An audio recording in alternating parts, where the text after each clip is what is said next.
二次玩啦，呢幅和諧粉彩咁啊，都好似上次咁啦，一嚟到咧就其實都帶住啲即係今日嘅工作嘅即係疲勞，咁啊嚟到咧我覺得好正啦，有你嘅聲音導航，咁啊令到我好放鬆。如果熄埋燈咧，我應該會瞓着覺㗎啦。想同熄燈係啊，咁啊係個感覺係好舒服嘅。係啊，真係可以令到我好放鬆。咁啊，同埋喺畫嘅過程咧，咁亦都你會話俾我哋聽啦。咁好似人生一樣咁，唔需要同人哋比較啦。做翻自己嘅中意嘅就可以啦。咁頭先有一個例子咧，對我都好深嘅，即係嘅感受嘅就係、原來咧，我哋有好多時咧，唔開心咧係因為自己，並不是因為別人。即係可能有同一件事發生，有唔同嘅人有唔同嘅反應。咁而原來有時我有一啲怒氣或者怒氣嘅原因係原來我喺嗰件事上面，我本身自己係有啲即係你用個比例就係個傷口啊。咁即係話其實原來係我自己有啲狀況，咁我應該要去關注我自己。咁所以我覺得今次呢一個嘅畫畫咧，除咗我畫咗一幅咁靚嘅畫之外咧，咁啊亦都好好嘅提醒咯。係啊，點樣將啲塵可以抹走佢。係啊，多謝你。咁我 join 呢個課程其實係見到Joey 嗰啲畫嘅，我覺得好靚，好吸引。我想知道點樣可以做到呢件事咧？因為我好耐冇做呢啲勞作啊、畫畫啊呢啲嘢，即係以前同老婆拍拖會送啲小禮物，咁又係畫一幅好粗糙嘅畫，係啊，即係我諗同我依家手上呢幅差唔多。當然我自己喜歡係用木顏色，因為簡單啲咁。冇任何技巧嘅，純粹係我自己去諗到樣嘢就畫一樣嘢，係啦。咁我老婆問我，無論我畫成點，佢都會收好開心咁樣去收嘅。即係就算我自己覺得有啲位係好唔滿意也好，定點樣，佢都會全盤接受我嘅，係啊。所以呢幅畫我相信我攞翻我都係會送咗俾佢，係啦，係啦。咁就希望佢都會繼續中意我。係啊，好。自己情緒有啲差，即係成日發脾氣，即係發我仔脾氣，跟住就覺得其實我都知嘅，即係應該要分。其實我自己有嗰個覺察，覺得知道個問題應該係出喺我自己度，其實就某啲小朋友咁樣，跟住咧就見到有個咁嘅班啦，咁所以就報咗名啦。咁今日呢個經驗都好好啦，我都係第一次接觸嘅，咁我覺得做緊嘅過程其實都好靜心嘅，即係都冇乜諗其他嘢，咁又真係聽到阿祖兒嘅分享啦，咁又再提醒翻我自己，其實係啦，嗰個問題其實係我自己內在嘅問題，其實就同周圍嘅人都冇關係嘅。咁我希望完咗呢一堂，自己冷靜完之後咧，咁又重新出發，咁啊再儲嗰啲能量咯。係就係咁多啦。好，第一次嚟參加時咧，就即係哇好舒服啊！咁記得第一次嚟咧就有香薰啦，跟住然後咧好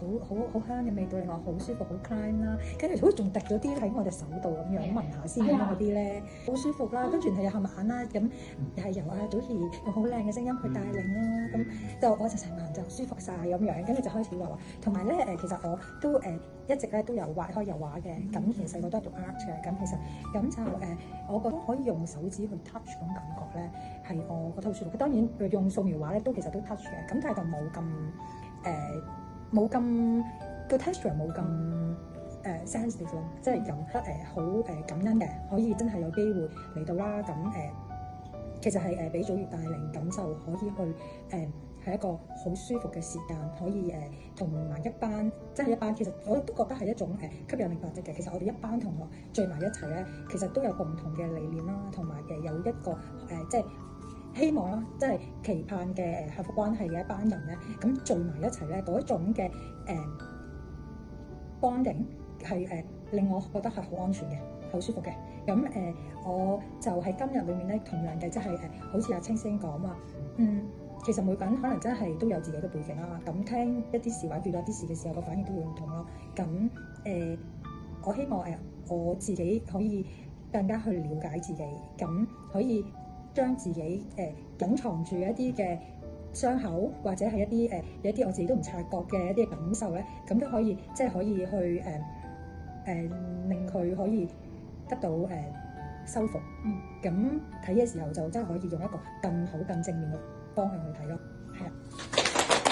其實好幸運，就係今日我先報名嘅啫。咁因為我係好 last minute 喺另外電話先見到呢件事啦，好開心啊！可以俾我去參與呢件事啦，同埋我係即係咁啱啱完晒我呢個月嚟嘅比賽，跟住可以嚟真係嘅放鬆。我自己本身好中意畫畫，我之前都係讀 art 嘅，咁就嚟到嘅時候，即係以前畫 art 係要交功課啦、考會考啦，但係而家真係為咗自己去 focus 去放鬆啊，而且聽住你嘅引導去諗下我哋人生，或者係諗下啊身邊嘅人點解會有呢啲咁嘅反應咯。因為有時我哋自己未經歷過啊，點解佢會係有咁嘅反應咧？我諗呢件事唔係咁嘅喎。咁因為你嘅咁樣講啊，原來係可能佢過往嘅創傷啊，有呢個諗法啦，甚至可能我有呢個諗法係我以前嘅創傷所有呢個感受，而佢冇理解人哋點解會咁樣講説話咧。咁實係即係你嘅帶領係非常之好啦，係啦，咁有好溫柔嘅聲音去帶領。因為我自己都有帶班嘅，咁我就諗啊，可以點樣引導，都係想學下點樣去透過唔同嘅嘢去幫唔同人療愈啦。咁就係透過你嘅引導啦，咁啊學識咗，原來咁樣可以去一路做一啲活動啦，即係好似自己做自己嘢，但係原來又講下嘢咧，大家又可以吸收緊聽到嘅喎，又可以又唔會好似因為我知有好多大家其實我哋都會嘅啊，要你分享啦，出嚟講呢件事咧，可能會好尷尬，或者我唔想講啊，或者唔敢講嘅時候。原來喺度自己做自己嘅時候，其實大家又吸收緊，跟住就之後可能完咗先再分享，又會覺得好舒服。咁我覺得好正啊！呢個機會，多謝你哋。多謝多謝，嗰陣時候就好開心，可以唔使講嘢嘅，聽你講嘢。因為我今日已經同咗成30個人講嘢啦，即係唔同咁樣講咧，所以我就講嘢講到有啲攰咁樣。咁但係都好多謝祖兒啦，即係有呢個聲傳俾我哋啦。咁同埋即係聽到你嘅聲音都係好 relax 嘅，真係係啊。咁呢個和諧粉彩咧，我諗我喺我未有小朋友之前就玩過下，即係講緊都10幾年前㗎啦，係啊。咁但係而家再接觸嘅時候就有啲覺得好特別咯，即係真係可以好專注咁樣去做一幅畫，然後出嚟有個效果幾好，即係大家都好有唔同嘅風格咁樣，即係好特別呢件事。係啊，多謝你。用呢個笑腔。好，和諧粉彩係第一次畫，但係我覺得幾得意，即係同埋我冇發覺到，原來我都個幾兩個鐘，我係可以好專注咁樣自己去即係去一路畫咯。咁一路畫嘅時候，亦都喺度講啦咁樣。跟住其實我又諗下，跟住可能我會繼續喺度畫咁樣。即係其實我全程我係focus 緊畫個畫，但係同一時間其實我又會aware到大家喺度講嘢咁樣。咁我覺得幾好嘅，係一個真係好靜落嚟嘅時間，俾我自己去好似叫做整理下自己思緒咁樣嘅一個時間。幾得意，原來呢樣嘢係，其實我有欣賞每一個人嗰幅畫咧，係因為係你有教啦，但係每個人又有自己嘅演繹方法喺入邊，但係最重要係成件事好靚，即係睇到每一幅畫最尾個 outcome 係好靚，我覺得我明嘅佢叫和諧粉彩，即係會成件事好 harmony 啊，好靚咁樣。咁同埋我覺得今晚個形式係幾獨特嘅，因為我冇諗過係可以一邊，我最初以為真係齋粉彩咁樣去玩啦，跟住原來可以將呢樣嘢同個心靈係 connected， 但係亦都好認同大家講嗰樣嘢係，我又中間可以，其實我係好 focus 去諗自己嗰幅畫點樣去演繹嘅同時，又好似又有整理緊嘅同時，但係又好似又聽到其他人會 remind 翻去喎，其實到底呢個禮拜自己又有啲乜嘢好 negative 嘅嘢。咁諗完之後，又可能將佢點樣放翻低，跟住又諗翻自己有啲咩 positive 嘅嘢，咁就好似有個 refreshing 啊，重整心靈啊咁樣嘅。